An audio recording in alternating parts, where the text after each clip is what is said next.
My problem with that one is it was like mashing 3 different genres together. I wanted to do too much, and conveying that to the player was hard. A part of the special sauce of Lair Keeper is that it looks very cool. I just have nearly 30 years of game dev experience behind me. Well, if I'm going to make a grid-based engine anyways, and then I want it to have this chunky aesthetic, let me make my own raycasting rendering engine. Were you able to identify in that initial game jam version what was kind of lacking, or People thought I cheated? William, welcome back to the Dev Dream Pod. This is a kind of special treat for me because you're just the second return guest, and also just huge thank you because you were actually just the second person to say yes to coming on the pod, and it's really grown since then. And so you were technically the second interview. I had one that I messed up the audio so bad I ended up having to unlist it. But you were the second guest and now the second repeat guest, so I really appreciate you coming back on. Yeah, no problem.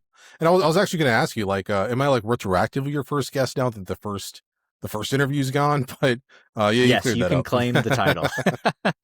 Yeah, and you know, obviously, we're going to keep talking about game dev, and we've been popping in the Discord server and talking. So I know that you're working on Lair Keeper right now. Yes. But one thing I thought to start that might be a little bit interesting is just that the game started as something completely differently, you told me. So if you could just tell me a little bit about what did Lair Keeper start as, and then kind of the journey of whatever it has become today. Sure. So Lair Keeper was originally a game jam game I did back in last June, and it's what I launched my YouTube game dev channel off of. Was sort of I did a really fancy sort of video about, because that was my first time ever using Godot. I had used Unity for about 17 years prior. So first time ever going to Godot, did it in like a 4-day game jam. That was a crazy experience. And I just documented it and put it on YouTube, and that kind of blew up. Things sitting around 50,000 views at the moment. And so I launched a YouTube channel off of that. And the original idea was going to be kind of like a Dungeon Keeper meets Dungeon Keeper for the younger fans is like an old school game where you're building out a dungeon. You have like a guy you got to you have the heart of a dungeon you're trying to protect. So you got adventurers trying to come in there, kill the heart of the dungeon, and during all of that, you're trying to expand your dungeon and get currency and find new weapons and things of that nature. So it's going to be kind of like that, but more like with a roguelike side of it. Versus just having a set map, it'd all be procedurally generated, things of that nature. And that was the idea for the game jam. It was way over scope. I didn't get to that. And I spent a few months after that trying to find ways to tie it back into that idea. And I think I had a really good idea laid out. But when I executed it, it just wasn't as fun as I wanted it to be. So I let it sit on the back burner for a bit. But I had everything made. I had like a Steam capsule already done. I had 5 music tracks commissioned for the game. I had a lot of work already put into it, just sitting there not being used. And then I saw in early March this year, there was the Dungeon Crawler Jam 2026. And we had just seen the demo for Vampire Crawlers come out. We had just seen Slay the Spire-style come out. And so I had this idea of saying, well, let me just try to make a card game in that space. And just given the nature of it and the fact that you're going into dungeons, into the lair, so to speak, I repurposed all of my initial assets for the original Lair Keeper to be Lair Keeper Draw and Brawl, which is the dungeon crawler aspect in variant of it. Yeah, were you able to identify in that initial game jam version what was kind of lacking, or was it just kind of a sense that it wasn't quite enough? 1 second, we have a visitor. Oh, since the last podcast, here's a new addition to my family. And hello, he likes jumping visitor. on my desk. Yep. So That's he's going to go awesome. over here and get off my desk. Sorry, can you repeat the question? Because he was jumping on trying to get into my coffee during that. Yeah, of course. I was just wondering if in that initial phase after that first game jam and in those couple of months, if you were able to identify something in particular that was maybe lacking, or maybe another way to ask the question is just for someone listening, kind of what was your process to identify this maybe isn't that fun? Yeah. So there was a few aspects to it. I mean, it looked and played really fun. I posted a lot of like clips on Blue Sky, and those always got like really good reactions. People like, I want to play this, and it looked fun. But the problem with it is that it was like kind of like a twofold thing. I wanted to do too much, and conveying that to the player was hard. And then also I wanted the player initially to like dig out their own dungeon with a minion or the boss and set up defenses elsewhere. And how do you convey that your defenses are defending your dungeon elsewhere while you're building out in an entirely different location? So that was the initial idea. I scrapped it, and I think I came up with a really tight-knit alternative idea that still had the idea of Lair Keeper in mind, where you're building out a lair, you're trying to attract adventurers to the dungeon to murder and get their equipment and all that. But I didn't build out as thorough of a demo for that one. My problem with that one is it was like mashing three different genres together, and I thought conveying that to new players would be hard, especially when you're trying to figure out, well, how do I tag this on Steam? Um, oh, he's being a nuisance. 1 second. You're totally fine. Do what Yeah, you got to do. he turned on the speakers over here on the side. So I just turned them off. But was he in camera for that? Would you see the cat over there? I kind of saw him move in the background. I couldn't tell what Yeah, he was sitting though. on my PS2 over here, just messing with things. That's funny. So yeah, he's new member of the family and quite the bitterness. But yeah, so I had the second idea that I was sort of mulling about, but it was way too complex. It was bashing He Is Coming. So if you ever played the He Is Coming roguelike, it was mashing the overworld aspect of that together with like auto chess and to an extent like Slay the Spire. It was like a little too much. It sounded fun in my head, but it just trying to figure out how to tag that on Steam would be a nightmare. And I'm always trying to think ahead. When I'm planning a game, I don't like to just start something and then not worry about the end game from the start. I want to make sure I have a pretty clear outline from start to finish as to where it can go. And it was just overly complex. So I put that aside again, and I just sat on it for 2 months because the start of my year for work was nuts. From my day job, that is. I'm not a programmer in my day job. So I just sort of tabled that, and then I saw the Dungeon Crawler Jam 2026, and yeah, went from there, and I made the variant that you see now, which is Lair Keeper Draw and Brawl. Yeah, how would you describe that version that you've got now? Because it looks really cool. Thanks. Yeah, no, I'm really happy with how the styling of it came out. And it's I didn't fully execute it on it in a way that I wanted to, but I think for the fact that it was a 9-day jam, I think it came out very nicely. And it's basically, if you can imagine this, you start with Slay the Spire, but instead of starting with strikes and defense like you do in Slay the Spire with like one or two, like imagine you start with like a full Sly deck for people that have played it, or you start with a full armor deck if you're playing Ironclad. And that was great because it meant there was great card diversity out of the start with your starting deck, but also like the player onboarding experience is like every time you draw a new hand, you gotta like read everything again. It was overly complex, but people liked it because in the end there was that level of complexity. Just had a really high learning curve initially getting into it.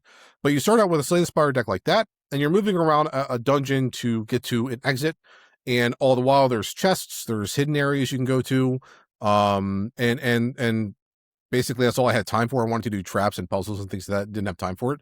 But yeah, so it's just basically a more true to form dungeon crawler than vampire crawlers. I think vampire crawlers is it looks like a dungeon crawler, but really isn't. And this was more closely a dungeon crawler with turn-based step-by-step. Enemies would move in sync with you, and they would wander about the dungeon and try to hunt you. Whereas in vampire crawlers, they kind of just remain stationary until you enter their tile, and then you fight them. But yeah, just it was that whole loop.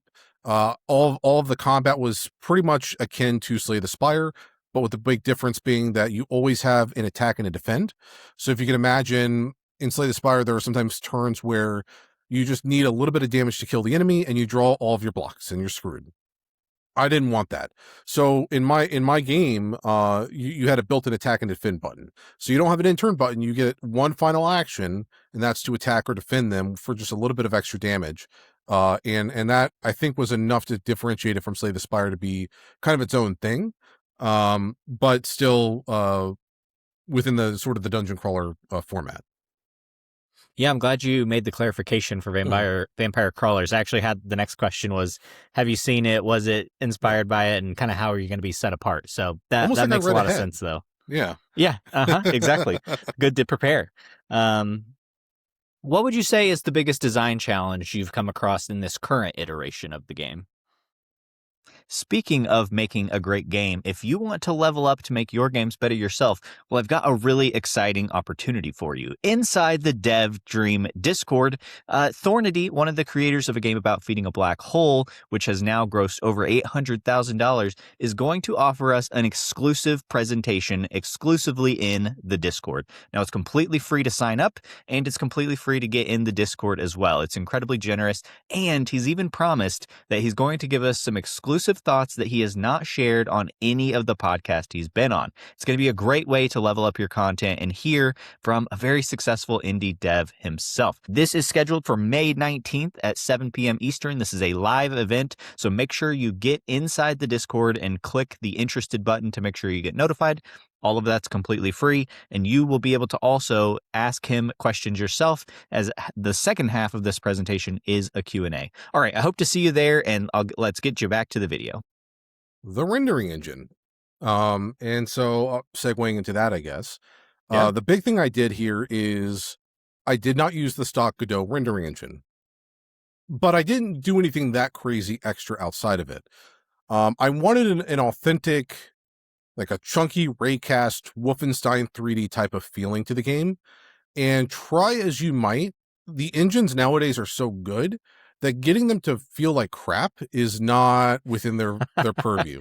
Interesting. Yeah, to get like, you think about it, like when you want to replicate like a PS1 style game, you have to do so many shaders, and then like heaven forbid you forget that vertices and vertices are integers and not floats on the PS1, so they jitter around all over the place, and you forget that, and people are going to call you out, or you forget that like uh texture mapping on the PS1 is completely different and kind of faked, and in certain angles you can tell that. If you don't get it authentically correct, it's going to be immediately noticeable. And so, but that's about the limit to where you can get in terms of crappiness on a modern engine. If you want to go anything further than that, it becomes prohibitively harder, to the point where it's almost easier to just make your own engine, which is what I did. And one of the advantages to dungeon crawler, the whole jam concept, is that many of their players make their own engines. Like there was a guy who made a terminal game, so you could just like SSH into the game on his website and play it on your terminal. You got so many like weird interpretations, like using non-game engines out there for this jam, that they let people make their engine in advance, because every dungeon crawler performs the same way. It's all on a grid. You have a forward, left, back, right turning, and it's grid movement. That's it.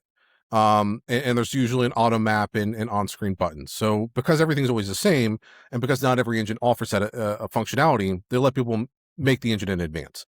And so part of that whole thing for me was, well, if I'm going to make a grid-based engine anyways, and then I want it to have this chunky aesthetic, let me make my own raycasting rendering engine, which on the surface is not hard to do. It's actually like incredibly easy to make a modern Wolfenstein style raycasting engine. But I wanted to have I wanted to have like fake lighting. I wanted to have water effects. I wanted to have a skybox. And let's just say AI helped me out in more ways than I probably should admit in making that. But I wanted to do a lot of things that just out of the box, like you can't make Godot look that bad. And I needed my own rendering engine for it. So I sat there, made this rendering engine, um, and man, it looks it looks like crap, but it looks beautiful at the same time. And I think a lot of people, when they see the engine, they're like, yeah, I've never seen anything like this before. It's like, and if you could throw like screenshots or videos or what have you up on the screen for the video watchers, you'll see it's like it looks like a modern game engine and like a retro game engine had a baby, and so you both have simultaneous like nostalgia and like this feels like a modern engine at the same time, and it's a weird clash of like feelings. And it worked. Like it's one of the most uniformly praised things is how the game looks, and it wouldn't have been possible on stock Godot. And as like a really quick call out in case someone's like, well, how is it not possible? um in Godot and in Unity and in Unreal, when you have fog at a distance, The fog just sort of naturally covers the entire screen. So if you have lights at the distance, they're going to get blurred, like covered by fog. Whereas in this game, light is actually subtracted from fog. So I can have fog as deep as in straight, as Silent Hill as I want, but at a distance, light is still visible through it because of the hack I did to accomplish the lights. They're not actually lighting the environment; they're just subtracting from the fog. And there's some weird hacks that I had to do to accomplish that just would not have you would have had to have rewritten Godot's rendering engine anyways to have accomplished that naturally. Yeah, it really is an Mhm. immediately striking game. I'll definitely make sure to get some clips up of Mhm. it because it's so important to understand what we're looking at and what you really have accomplished here. It's pretty impressive. Yeah. You're starting to get beyond what I've dabbled in terms of game dev when you start Mhm. dropping the words render engine. So give me a little bit of more context of like, Sure. is this something working inside Godot? Is it a whole separate Mhm. engine? I don't exactly understand what you're talking about. There's multiple tiers of rendering engines when it comes to like replacing Godot, and I didn't come prepared. There's another YouTuber that has really made a full 3D engine. My engine's not 3D. It looks 3D, but it's 2.5D. It's pseudo 3D. But there is someone that has done a full 3D engine replacement in Godot, and I forget the channel's name, and I apologize for that. Um, for him, what I think he did is I think he recompiled Godot's source and removed their rendering engine and dropped his in. Okay. So that's one way you could do it. Another way, and there was man, what was it? There was like Blood Thief, the Blood Thief developer. The way he kind of did it was he did use Godot's rendering engine, but he used like a hack to do Quake maps. So you can use a Quake map editor and things like that. So that's like a Hmm. pseudo rendering engine replacement. What I did was way easier than either one of those, in my opinion, which is I just had a GD script in Godot that's casting rays out in front of it to figure out where the walls are, and then I send that information to a shader to draw the column of textures for whatever is there. And then I also have it additional methods doing like a floor and a ceiling, um, and then multiple additional layers on top of that for the fake lighting, the fog, the skybox, the water effects. It's I think my shader code's like 3,000 lines. As I said, AI Oh helped. my It's probably a gosh. little bit more inflated than it has to be, but it's basically just a good a fancy shader. And I say it's my own rendering engine because everything's technically happening inside of the canvas or the UI system of Godot. Nothing's actually happening in 3D or 2D space. So no cameras are being Hmm. used at all in the scene. It's all strictly happening within shader work, and that shader work exports out to a color rect inside of Godot and just renders as a flat image on the screen. Yeah, that's super cool. Did your experience developing on the little, oh, I'm blanking on the Oh, name, no, the little with the the Playdate. crank, Yeah, the that's same. play date? Yeah. Did that have any impact Yeah. on your ability to think about, not having cameras and Yes. yeah, On multiple fronts, actually, because I developed a dungeon crawler on the Playdate that was 3D using a raycasting engine. So I already had that knowledge of how to do it from the Playdate and doing it in Lua's script. And Lua's not that far different from Godot or from GD script. It's a very similar syntax, with tab formatting and things of that nature. So I did it on the Playdate, and yeah, I mean it's what I did on the Playdate and what I did here was fundamentally the same. It's just a procedurally generated dungeon. And we say, is this a wall? Is this not a wall? Is this a door? Is this not a door? Is it the floor? And we just it's a flag on sort of an array. It's a flag of like think of like a numeric array where a zero is a floor and then like a one's a wall, two's a door, things like hmm that. Um, and it was just reading from an array. So yeah, it did inform it in that sense. What I was thinking about doing is if I expand it out and I make a full game out of the draw and brawl mechanics, which I'm leaning towards at the moment. I want to do like a map editor for it. And so I might build my own tool set to be able to do a map editor so that not everything's procedurally generated, or you can like pre-create rooms to go into and then have it procedurally generate like connecting hallways to those various rooms. So I did want to do that, but yeah, working on the Playdate definitely helped out with just not having a visual way of interacting with the environment and having to do it all via code. Yeah, it definitely it kind of reminded me, and that's actually helping me connect the dots of kind of what we're talking about. So that was a Mhm. super helpful kind of analogy. Thanks for sharing that. Yeah. How much time do you think you spent developing the render engine?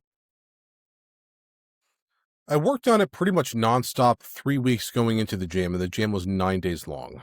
Um, so if I had to take a guess, I probably put 100 hours into it.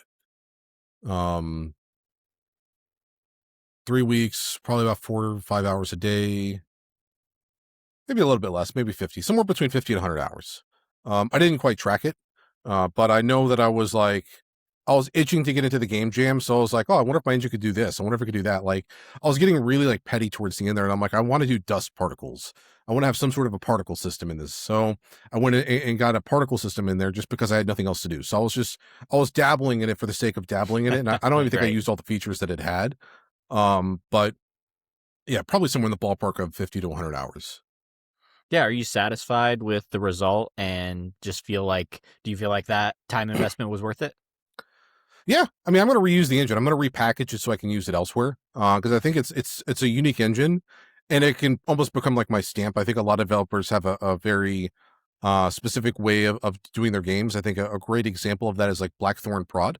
Yep. All of their games have the same kind of style, so I think I could utilize it in that kind of a sense. So in that case, and the fact that it's going to be reusable, I do think it was worth the time. Also, just for the sake of learning.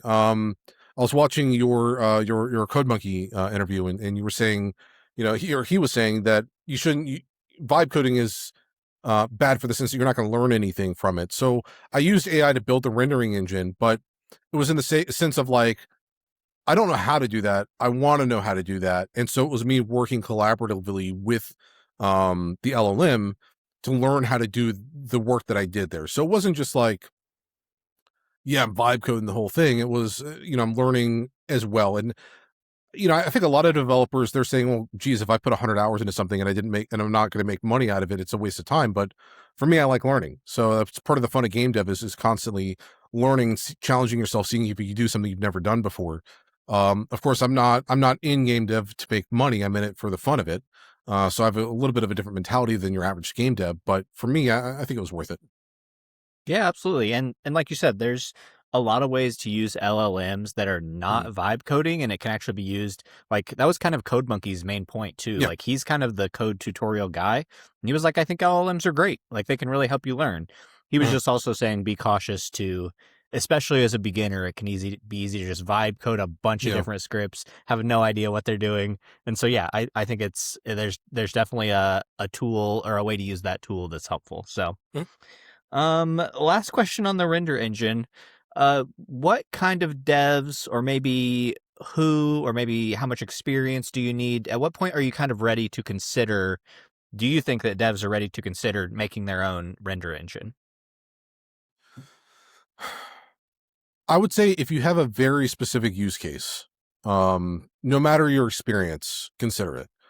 There's another really good YouTuber that, again, I forget his name. He just started blowing up probably about 2 weeks ago, and he's recreating the Half-Life source engine. Um, Hmm. so he's doing the whole thing, the whole kit and caboodle. He's recreating it exactly as you would see it, to the point now where YouTube's starting to flag his videos as just being Half-Life 2 videos because it's so similarly represents it.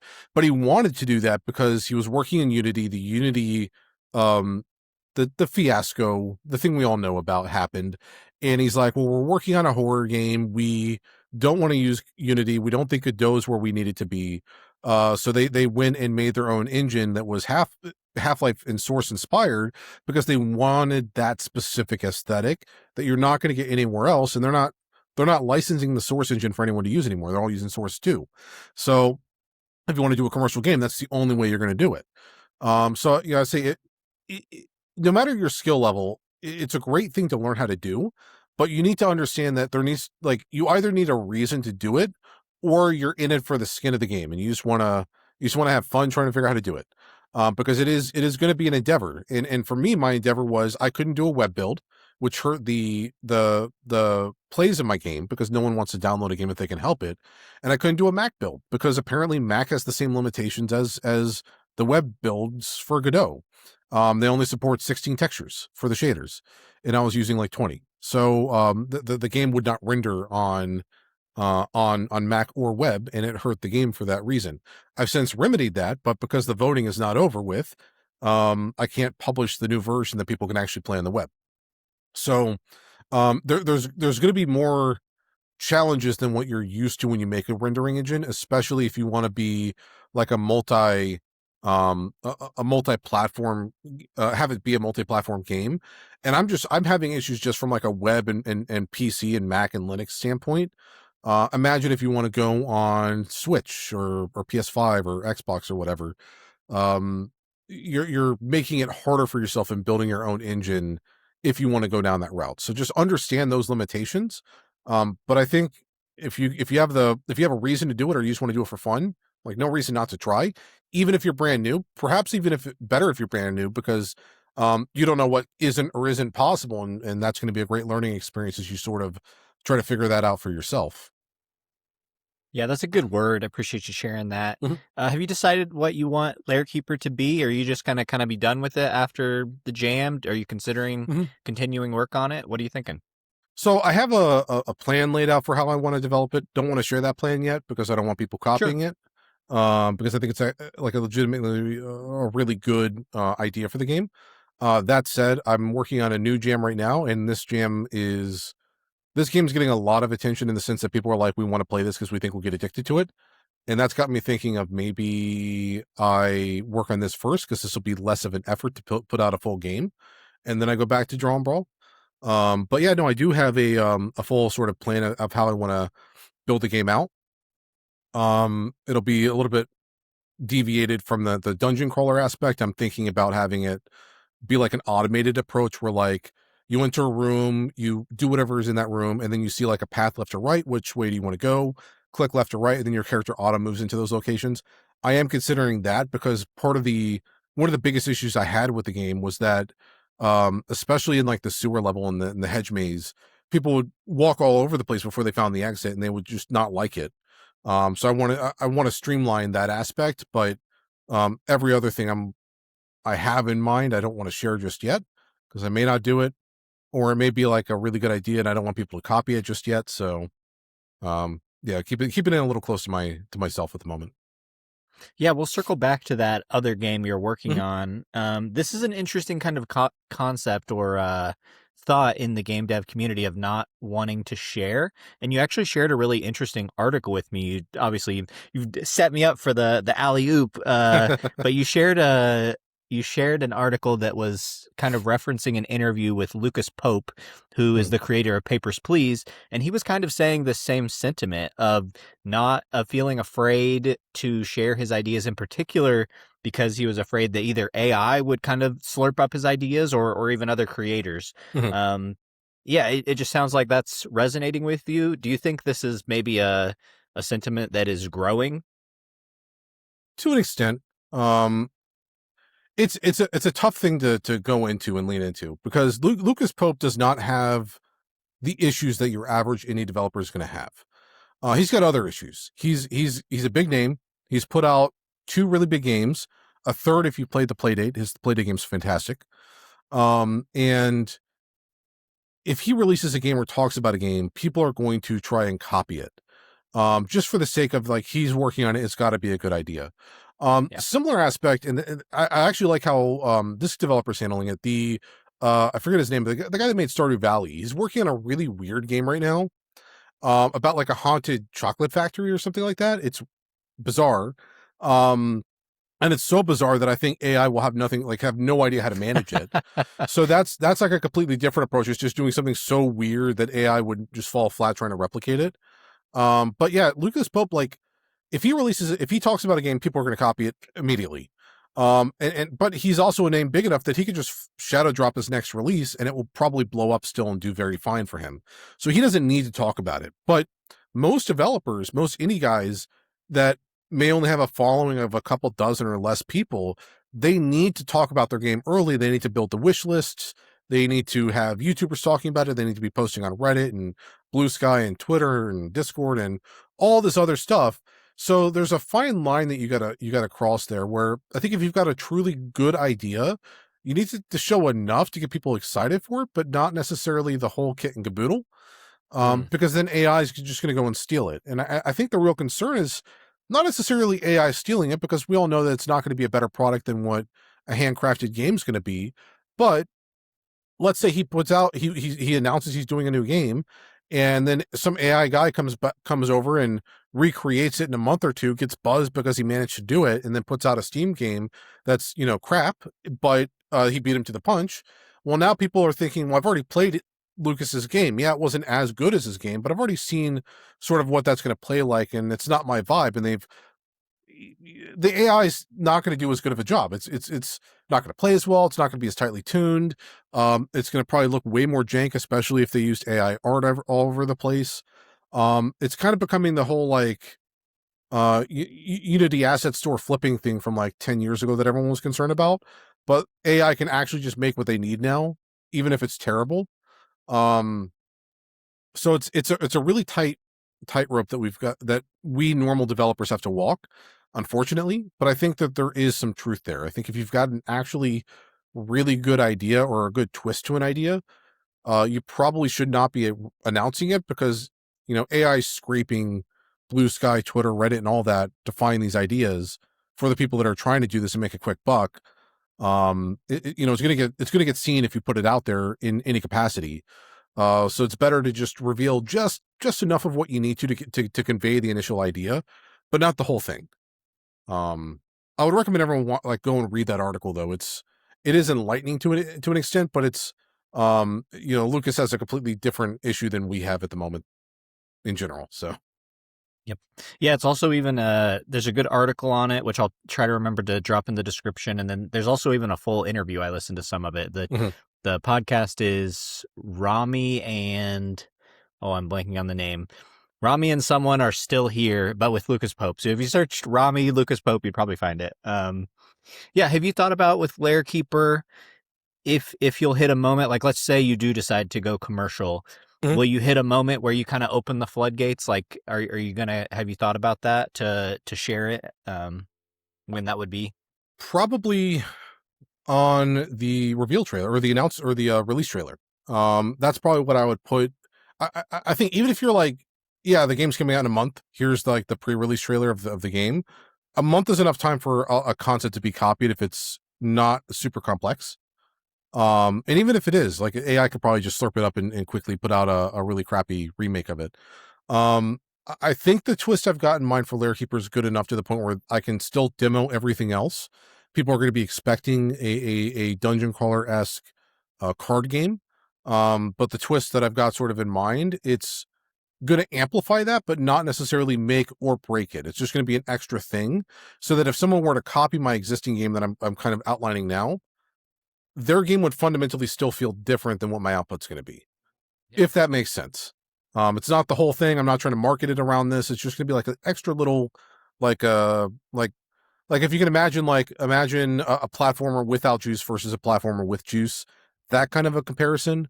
Yeah, they both might feel the same in the end, but like one, or look the same in the end, but one's going to feel way better to play because it's got shaking and reactivity to your actions and things of that nature. Not exact one-to-one, but kind of where I'm going at, like, if that makes sense. Like, I'm trying to just convey an idea here. So Yeah, it totally does. Well, and this is even also one more benefit of a custom render engine, because a part of the special sauce of Lair Keeper is that it looks very cool, and someone that's vibe coding would have a very hard time replicating the style you've made, because you put in so much work and it's a custom piece of thing. So there is maybe one more reason for people to consider just custom things in general. Custom tools makes it a little bit trickier for someone to eat that stuff off the internet. So that's pretty cool. Yeah, other than Lair Keeper, I know you mentioned you've got another game going on that's maybe even more addictive. So tell me about what's going on with that game. So last Friday was my birthday, and we went to a carnival to sort of celebrate it. And my girlfriend got addicted to the Pop the Lock arcade game. And if you've never played it, it's a very simple game. You basically have a paddle that goes around in a circle, and you got these yellow orbs, and it's gonna go one way. You're gonna try to hit the button when it's at the orb, and then it's going to reverse, and there's going to be another orb, and you got to hit it, and you got to time it so that it hits it, and then the paddle goes faster and faster and faster, and you're trying to get 50 in a row for the jackpot. It's she was playing it for like 2 hours, just addicted to this thing, and I'm like, I'm not going to knock my girlfriend. She's not going to watch this, but she's kind of like a low denominator gamer. She's like a Sims player, right? Not to knock Sims players, but she's not the most hardcore player. She likes simple games that are just kind of addictive, which to me represents like 90% of gamers out there. And so I'm like, if she's getting addicted to this little arcade game, I'm wondering if I can turn it into something that's like an actual video game that's actually addictive. Um, and that's where the idea of Rotaract came from, which is the name I'm kind of like toying with for my variation of this, where it's a blend. Like, well, before I say it's a blend, it's kind of like, if you think of Pop the Lock, it's kind of like a skill-based cookie clicker. It's the easiest way I can describe it. You've got to click, Yep. you've only got one button, but it's skill-based. You got to time it. So like I was thinking, I'm like, okay, so it kind of feels like cookie clicker. You're going for a number, and in this case, she was getting like thousands of tickets for hitting the jackpot. And I'm like, well, okay, what's a big number game? Balatro. So, and so I'm like, okay, how can I mix like a skill-based cookie clicker with Balatro? And that's kind of where the idea came from. And everyone I've shown the clips for, even though the game, like right before we started sitting down, is when it actually had a complete gameplay loop. I could play around, complete the round, go to the shop, buy an item, and then go back into the game and play it again. I've not had a complete loop until now, but everyone I've shown the gameplay of has been like, yeah, this is going to be super addicting. My girlfriend was asking for an early build because she's currently flying out to Seattle, and she wanted an early build to play on her phone while in on our airplane. I'm like, I can't do that. I'm sorry, but she's interested in it. I've been posting it in. This is for another game jam, and in that game jam, I've been posting sort of progress in the chat there, and they've already declared me the winner of like 400 entrants. I'm like, why? Like, you guys haven't even seen all the other games. Stop it. So it's getting a lot of positive responses to it. So I'm leaning into it, and making a full game out of this, I think, would be significantly easier than Lair Keeper. Lair Keeper, I've got to design like 40, 50 enemies. I've got to do all these levels. I've got to design, hundreds of trading cards. Well, or not trading cards, but like hundreds of cards to play. Whereas in this one, it's like, okay, I can probably get by with like the 100 equivalent jokers and things of that nature, and have it be like way easier to build. So I'm depending on how this does when I post it on not GitHub, when I post it on itch later this week, I might pivot into this being like an actual Steam release, because I think it's getting enough positive response for me to actually consider that. Yeah, what are some example of the equivalent jokers? Like, I definitely understand the idea of the Pop the Lock, and is it kind of just growing like a high score, or how's it actually working? What's making it kind of more addictive? So the whole goal is to get a certain score like in Balatro, and you're also getting a currency like Balatro, but cheekily, because this game is an arcade game and you're getting tickets to go turn in for prizes, I'm having it output like a little ticket dispenser. So I forget what it's called. It's like a pseudo, man, it's something that was like iOS 4 and before all had like this really like, it's like pseudomorphism or something like that, but it's trying to replicate a real life thing. So I actually have like a ticket dispenser that's dispensing out items and all that, but or tickets that you can then rip off and go and pay for stuff. But the idea I have right now, at least for the jam version, I have an idea for a full release as well, but I don't have time for that in this. Basically, you'll take your tickets and you'll go and buy additional balls that can appear as things to hit. So right now you have a red and a blue ball that you're trying to hit with a paddle. The red ball is the mult increase, and then the blue ball is the point increase. Cool. And it's so you want to hit a certain amount of those, but it's also compounding, because what it does is you have 3 attempts every run, so you can get like a really decent score. So let's say you get like 100 mult and then 100 points with like mult 3, so that's 300 points. And then but now your score is 300, and now all you got to do is get like a mult 3, and that's going to multiply the 300 by 3 as well. So it's not adding those combined scores together. It's like compounding it. And so that's the way the game currently plays. What the orbs are going to do is they'll basically spit out I've not programmed this yet, but this is the idea I have. They're going to like spit out as an additional orb that you can hit, like those. But when you collect them, you don't get points or molt. Instead, they move into like a little, like a Joker area. And then every time you get a point or a molt or whatever would trigger that, it'll like light up and do like the, the again or the X2 or whatever, like the Jokers would do in Balatro. So they're not going to be permanently active. You've got to collect them in the run. And what you can do is increase the odds of them spawning by buying them more and more and more from the shop. And those would, cost more and more tickets every time you want to do that.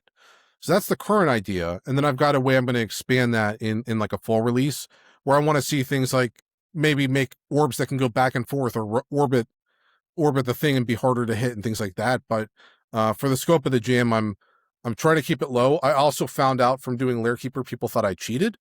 So I'm trying not to do too well because I don't want to be accused of cheating again. And so I'm trying, like, they extended this jam by like 3 days, and there are people that have been working on it since last Friday, which is when it opened. I started on Monday. Today's Thursday. You've seen what it looks like already. Yep. I have a feeling I might be accused of cheating again, even though I'm not. I just have nearly 30 years of game dev experience behind me. Yeah. So I'm trying to like not do too much like I did in Lair Keeper, because they literally, the admins were like, hey, did you cheat? Did you make this game before you actually did the jam? I'm like, no, I made the engine and I documented it in the global chat for the jam the whole time. That's it. And I had all the receipts to prove that I hadn't worked on the engine or I hadn't worked on the game in advance. But that's a problem I'm running into, is where I'm doing these jams and people just kind of think I cheat. So I'm trying not to do too much. Yeah, you've just got too much skill and experience. What a problem to have. Yeah. This game also looks really good. Like you did capture just a simple art style that just conveys what it is almost immediately. Like it's one of those games you can look at a screenshot and think like you pretty much get it, which is honestly amazing. That's what you want. With this game, did you run into any design challenges or get any feedback that adjusted how you did something? Not really. No one's played it so far. It's just been me. I've not. It's again. I didn't have a complete loop until just before this meeting. What I can say is that my initial idea that I was running by in my head, it sounded really fun, so I just did that idea. And not everyone could do that. Like, not everyone could just think of an idea and then execute it and have it come out good. I think you've got to do a lot of game jams for that to be the case. Of course, I've been doing game jams for like 6-7 years now. So it's kind of become like second nature for me. But if you're new to game jams, try your idea and have people test it. But yeah, so the biggest hurdle for me was the design. Like, what did I want it to look like? Initially, I had this like overly complex looking paddle. It actually looked like a padlock initially. Which is the whole idea is that you're opening a lock. The game is called Pop the Lock in the arcades. So it actually looked like a lock. It had like the little dials, and it looked for the most part. And then what I started doing was just like cutting away at it. And the only thing that remains now is the actual paddle from all of the art that I made initially, and the little circular background behind it, which I applied a shader to warp it over time as things speed up. And then for the rest of the art, it's all procedural. Even the orbs are procedural. They're all shaders that are just creating the image of pixel art and running it at a lower resolution to accomplish that. The biggest help though was, what's the name? There's a website out there, and people upload like color palettes, and it's like for game dev. I forget the name of it. But I went searching there, and I'm like, I want about 16 colors. I want it to be like a pastel color. I knew I wanted that. And so I went searching through all of that, and I got a lot of inspiration from there for where I wanted to take the game. And then I found the palette that I wanted to use, and Bob's your uncle at that point. Like it just clicked. The moment I switched over to it, it just like set in stone and looked good, and like everything just made sense to me at that point. Yeah, color goes a long way in choosing a design, and such a cool story of connecting, watching your girlfriend play this arcade game and taking inspiration from something beyond games. Now, another thing we were kind of chatting about before the call that I'd love to talk about a little bit is also maybe this opportunity to take inspiration from board games. Can you tell the Mhm. audience a little bit about the board game you were showing me and how they're kind of doing the Yeah. opposite? They're going board game to video game.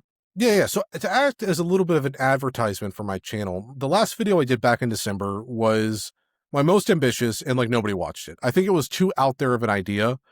And this is, by the way, this video is actually what got me thinking about maybe my idea for the second iteration of Lair Keeper was like a little too out there. Because I had no way of marketing this video. It made sense to nobody, but it made sense to me. And the idea was there's a lot of board games out there, like literally thousands and thousands and thousands of board games out there. And many of them, especially nowadays, take ideas from video games and bring them into board games. And I've got two good examples here. Obviously, Terraria, the board game. And then the top one here is a TTRPG or tabletop role-playing game called Our Brilliant Ruin. You don't need to buy the book. This is actually free on DriveThruRPG. They made the PDF 100% free. So if you like TTRPGs, go check this one out for sure. But what I did is I was at PAX Unplugged, which is their board game PAX, and I sat down with a bunch of the developers. So I sat down with the guy that made Terraria, the board game. I sat down with the developers of Our Brilliant Ruin and a few other games as well. And I interviewed them on their thought process for how they are transitioning games from video to physical. For example, one big issue with the Terraria board game is that there's no ending in the video game. It just keeps on going. So they had to come up with a reason or a way for this to end, and their solution was this idea of a danger level. So as you play the game more and more and more, the danger level rises, and eventually you're going to hit a point where you can't progress anymore because it just becomes way too deadly, and then that's where you end the game. I think there's an actual way that the game ends as well now, but when we were chatting, that was the way that he had pitched it to me. This is by Paper Fort Games. And then Our Brilliant Ruin, I forget the guy who made it, but or the company that made it. But I mean, like they've clearly have put a lot of time and money into like the art of this book. Like this is like 300 pages, and it's mostly artwork and things to define their world. And the idea that they had for it was Embracer Group, which is a conglomerate that owns a ton of different gaming companies. They wanted their own like cyberpunk or their own Dungeons and Dragons or War 40K and things like that. They wanted their own world that they can then build a bunch of things out of. And that's what Our Brilliant Ruin is. So they made this for free because their whole purpose was this is basically going to serve as like an art and lore doc for everything that they do in this universe, which is why it's as dense and doesn't really play that well as a tabletop role-playing game. If I'm being honest, it's very hard to follow, but it's really cool from like an idea perspective. It's basically, it takes place in like another planet in like a Victorian world, and their sun is dying. So the surface that you can live on the earth that they have there is very small, because only a very small part of it is habitable still. And it's three different factions vying for power in sort of like a steampunk Cthulhian horror type setting. It's really evocative. And what they're doing with this is they're making a video game out of it that's going to be like an action role-playing game, kind of akin to like a Diablo 1 or 2 meets um for lack of a better way of saying it, I think like Civilization, where it's gonna or not, maybe not Civilization, maybe like Borderlands. I don't know. It's hard to say. It's like there's whereas in Diablo you're like just going for infinite grinding and random RNG, building better builds and better builds and going deeper and deeper. It's going to like have like finite story segments that you're completing from start to finish, a new character and a new story. It's a little bizarre, but basically they're building a whole sort of media, they're trying to build a whole media empire out of this idea. So, going back to the original topic, sorry, I went on a little tangent there. Oh, I love it. There's a lot of ideas that exist in the physical board game space. I wouldn't call Pop the Lock a physical board game. It's an electronic game, but it's in a different space that we don't typically look at for ideas. There's a lot of really good ideas that exist in those spaces that you can totally steal wholesale, just call it something a little different, and bring it into the video game space. And I think a lot of people, a lot of designers, they're like, where do I get my ideas from? How do I, like, what am I going to make my next game out of? And then they tend to they tend to just try to replicate Balatro or some other popular game. And I say that as I'm currently doing that, but they don't they just replicate what's existing in a popular sense, and instead of trying to pull from something else that is also popular, but to a completely different medium, and maybe that could be translated to a completely new audience. You build a whole new category, which, going back to Balatro again, is kind of what he did. It started as a physical game that he played as a kid with his friends. That local thunk played with his friends and family, and he was able to transition that through modifying it and gamifying it into the game that you get nowadays. That's the whole goal of the video. But as you can see, like me having to spend 2 or 3 minutes explaining that, imagine trying to do that in like a quick little YouTube thumbnail and title, didn't really work. But if the idea is interesting to you and you want to go see sort of what these developers had to say, I think I'd interviewed 4 or 5 different companies. I forget the exact number. But if you're interested in that, when you're done with this video, go check that out on my channel. It's I think it's by far my best video, even though it hasn't performed that well. Yeah, it's one of the tragedies of YouTube. Sometimes the things we put the most effort into just don't click with the algorithm, which is a really, really unfortunate. Yeah, my most popular video. Oh, sorry. No, go ahead. I was gonna say my most popular video was something I literally put like 30 minutes of effort into and uploaded, and it blew up. I think it's got like 110,000 views now. Because it was talking about, like, I was just like, what was it? What's the name of the game? The Choo Choo Charles, that developer. He put out, he put out a Cup Bust, and Cup Bust was such a disastrous launch, and I was following it in real time that I put out one of the first videos on it, just talking about sort of the mess up that had happened, and it blew up. Like my least effort video out there is Talking Drama, which is something I don't want to talk about. But I thought it was an interesting enough scenario that it was worth following in real time if you could, to see exactly what was that. Like he initially launched the game for $20, and within like 5 hours cut it down to like 10. Didn't launch with a sale. Still hasn't updated the game from what I can see. It was such an interesting launch, and I think the drama of it drove the video up. But like, I put 30 minutes of effort in that video and it blew up. And then the video that I put, months of planning into and setting up interviews and carrying around my equipment on a floor and getting everyone mic'd up and lit and all that, and all this Unreal. effort, and it's like my worst performing video. Right. So yeah, that's a surprisingly common story. I've heard multiple people say something similar, like their lowest effort video popped off, and then the one they worked on and slaved over but did not go well. Same happens for video games. It's funny thing. Same happens for, so I'm putting in like way less effort in this Pop the Lock game than I did in Lair Keeper, but I think it's going to probably blow up a lot more because I'm putting in, because it's a more evocative of a topic. Same deal with when I was in Jonas Tyroller's Wowie Jam, whichever one that was, I think it was 2023. I did that on a Steam Deck. I made that entire game on a Steam Deck as a challenge. Unreal. I was like, I was in my living room. My Steam Deck was in docked mode, and I had a Bluetooth keyboard, and I was just sitting on my couch making this game over the course of the 3-day jam. And I'm like, I'll just put this out there, and people tell me what they think. It'll probably, there was over 1,000 games. It's not going to do well. Number 1 creative.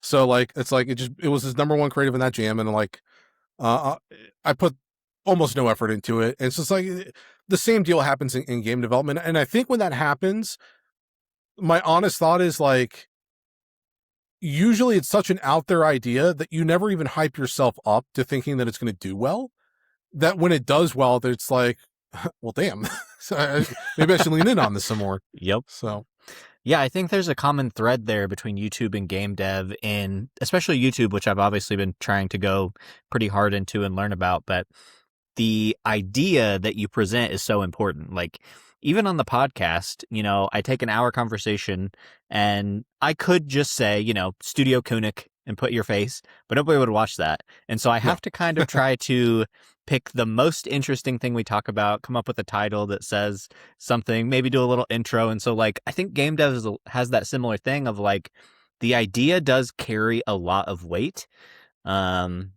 And something that is maybe related to that is when I was talking to Jonas Tyroller, is he's kind of come to the point where he thinks that the fantasy is like the most important thing to start with. Like, so for like I was asking him about prototyping, and he said, well, there's obviously a lot of right ways to do it, but he's thinking about in particular, like choosing a fantasy and a setting that is very cool. So anyway, that's just kind of a little spiel of where my brain went with that conversation. Um, Interesting thing going back to Cuffbust and Gavin, I think he has one of the most interesting stories on the internet. I mean, I think of him like Icarus, like flew too close to the sun, like Yeah. uh, and I actually am pretty like generous towards him. Like he wasn't trying to sell a course or anything. He was just having a lot of success leading up and sharing his ideas, and then made I think one or two bad decisions along the way, like the price and the lack of maps. So did you have Yeah. any other takeaways after doing your video about Cuffbust? Yeah, I think it was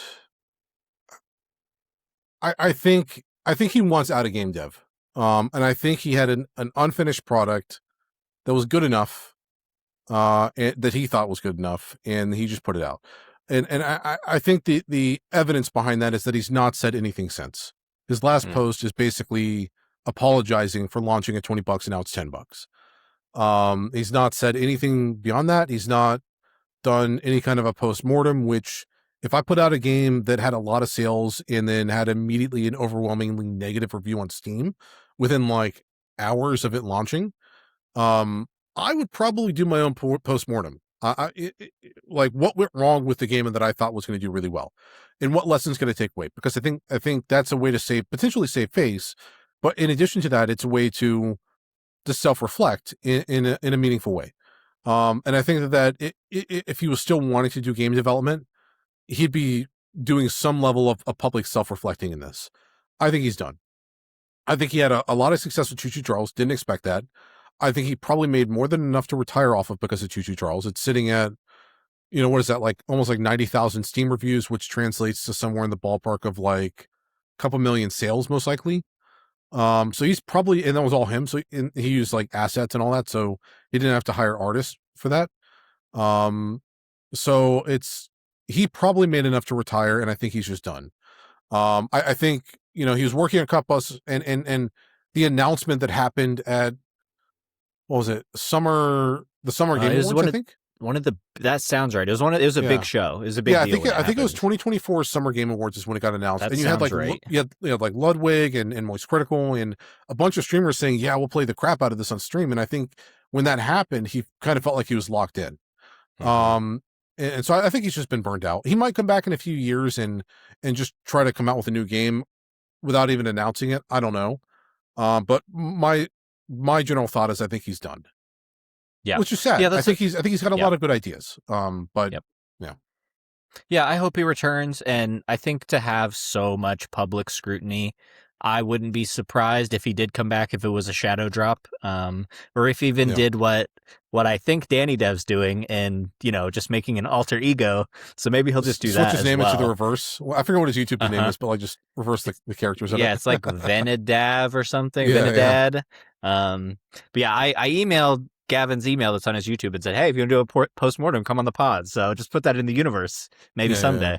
That'd be cool. But yeah, um, that concludes all of my questions. Have you had anything else that's been brewing in your brain or on your YouTube channel that would be interesting to talk about? I hadn't thought about this question in advance. Give me a second.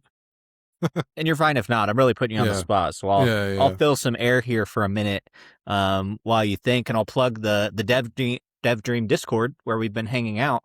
It's been a really good time. We've got over 100 members, and a couple cool things are going on. People are chatting about their games. We've got places to post your games if you want people to play it.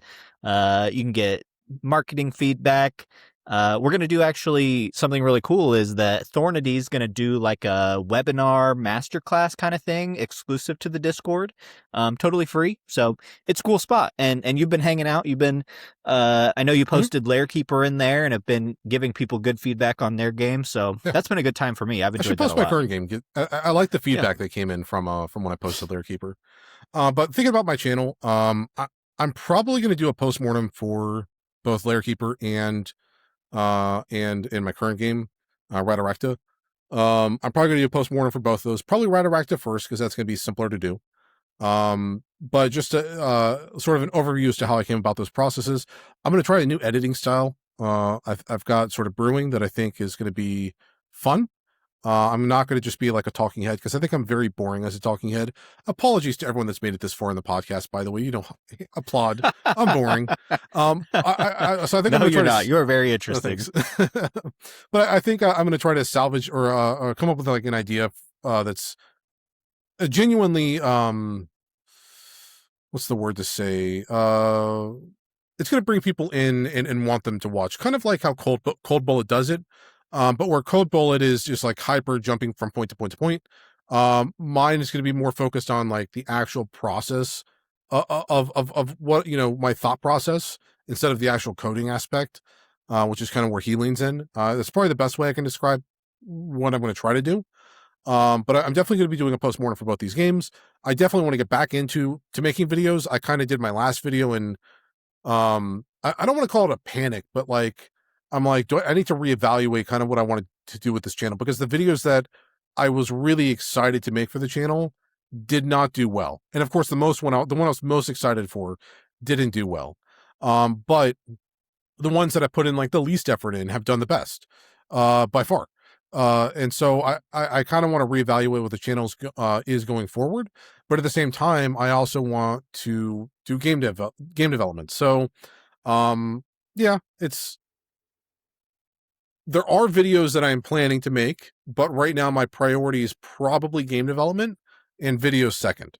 So likely when I'm in a lull of game development, I'll switch over to making a YouTube video just about what I'm doing, and vice versa. But I mean, I haven't put out a video in 4 months. I'm expecting to have one out in the next month though, so I am going to get back into the roll of things. But yeah, just my channel's been in a bit of a lull at the moment. Yeah, have you decided what you want to do with it? That's a lot of weird tension to kind of sort out of what it's going to be. Do you know what you would say you want the purpose of it to be, or who it's for? Yeah, I think it's going to be more. I think whatever. I think I've got two really good game ideas. That's what I'll say. I think I've got two really good game ideas that I can move forward with into a full release. I would like to do development logs for those, but not like a standard dev log that I think everyone can do. I want these to be engaging, and I want these to still be something that someone can come out of this learning from. So versus making like a full video on why you should buy one of these and make a game for one of these, like I did, I might make a video and then like secretly show the playdate in the middle of the video as like an additional learning point. I don't want the devlogs to be like, hey, look at this game I'm making, and not have the person watching come away with having learned something or reinforce something that they already knew. Obviously, you know, I've not actually put out a Steam game, but I've been in the space longer than the vast majority of YouTubers that are doing game development right now. And so I think I've got a lot of knowledge that has just built up over the decades that I could impart on people. And I that's kind of where I'm leaning with. So devlogs, but with like a learning opportunity for people in the middle. And then maybe if some crazy drama like Huff Bust happens again, I just do another drama video. But the channel's not going to be drama videos, even though it did really well. I that's stressful. I don't like talking. Like I want people to succeed in game development, even if they're. I think a lot of people view other game developers as like competition. No, I want people to succeed. I didn't want to see Huff Bust fail. Yeah. But it was such an important learning lesson for your average developer that I couldn't not make a video on it. And even to the point where, Code Monkey made a video on it a few days after I did. And he doesn't usually make videos on drama either, but it was such an important thing to me. He probably saw my video first and it was like, yeah, I'll jump in on that. But, yeah, it's such an important point to like a learning point for the general developer that we could not do that. And so if something like that comes up again, of course I'll make a video on it, but I don't want to make it a habit of that. And I would hope that that doesn't happen because I want to see people succeed. So yeah, that's probably where I'll take it. I know it's a little ethereal out there, but I think I've got an idea going forward. It just took me a few months to get there. No, I think that's a great idea. And yeah, kind of blending this maybe entertainment / devlog style with your knowledge and teaching, I think will go really well. So I'm still subscribed and Yes. looking forward to the next video. Yeah, I guess before we close, we'll check in. So I actually didn't go back and check your last video to see what you said at the time was your dev dream, because this is the Dev Dream podcast. So I'm curious if your outlook or what you're wanting out of game dev has changed. What are your dreams right now for game dev? Well, my dream has never changed, which is I do game dev for fun. I know a lot of people do it. They want it to be a means of living. Thornity is a good example of that. Where he's trying really hard to make a living out of it. And I think his whole thought process is like, your game needs to make more than double the minimum wage on average to be profitable or something like that. So he's thinking about it from a monetary standpoint. My perspective is game dev is fun. It's a creative challenge. It's it reinforces creative thinking and problem solving. And I feel like the moment you stop wanting to do either of those two things, you've effectively died. As morbid as that is, I think the moment you stop caring about personal development, you're just waiting until you're 80 or 70. And that's no fun. So for me, it's always going to be that fun aspect. That said, I would kind of like to put out a game on Steam, so I am trying to work towards that. Not to make money, but just to say that I did after being in game development for nearly 30 years now, which is hard to say. It's not been 30 years. It's like 28, 29, but I'm rounding up. To have never put out a game on Steam, and just I put out like little side projects or little complete packages that I put out for free. It'd be cool to actually do like a full release on Steam. So I'll say that short-term goal is that, but my main dream is always the same as I hope to always want to learn and better myself and just make games for the fun of it. Well, William, that's just as fantastic a dream today as it was a couple months ago when we last chatted. Good luck with that Steam game, whichever one you decide to go for. I'm sure Lair Keeper or the Pop the Lock game would be a success. But yeah, thanks for joining me. It's always a pleasure to chat. Likewise. And thank you for having me. Absolutely.